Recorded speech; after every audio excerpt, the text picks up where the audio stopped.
Tiniyak ng Malacanang na nakatuon sa pangailangan ng bansa at ng taong bayan ang nilagdaang 6.793 trillion pesos na 2026 national budget. Kaugnay niyan ay binigyang pagkilala nila ang ilang naging reforma hinggil dito para sa transparency at accountability. Nasa linya ng telepono si Faith Santiago, una sa balita.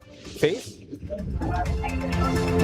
Greg, binigyang diin ni Executive Secretary Ralph Recto na simula pa lang ang paglagda ni Pangulong Ferdinand R. Marcos Jr.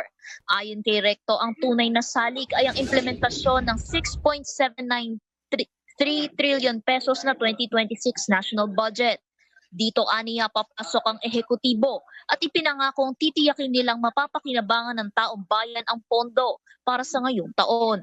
Pinasalamatan din ni Recto ang Kongreso, tanggapan ng Pangulo, gayon din ang Budget Department sa pagtulong para masiyasat ng maigi ang mga probisyon para sa 2026 budget.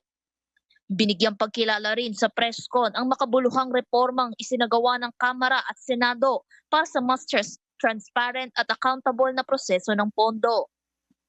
Iginiit din ni ES Recto na nais nilang makita ng mga Pilipino ang kanilang pag-iingat na ginawa sa proseso ng pagbabudget hanggang sa malinis, responsive at disiplinadong implementasyon nito ng may integridad, consistency sa pagbabantay at sense of urgency. Tiniyak din nilang lahat ng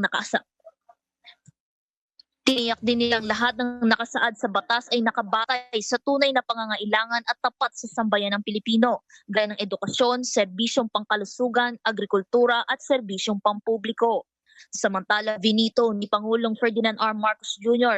ang ilang items sa unprogram funds na nagkakahalaga ng 92.5 billion pesos. Kabilang na dyan ang budgetary support sa GOCCs, fiscal support sa CARS program, insurance for government assets, LGU shares, RACE program, GOP counterpart for foreign assisted projects at iba pa. At yan na muna ang latest, Greg. Nauuna sa Balitang Totoo at Laging Bago. Faith Santiago, alauna sa Balita, Congress TV.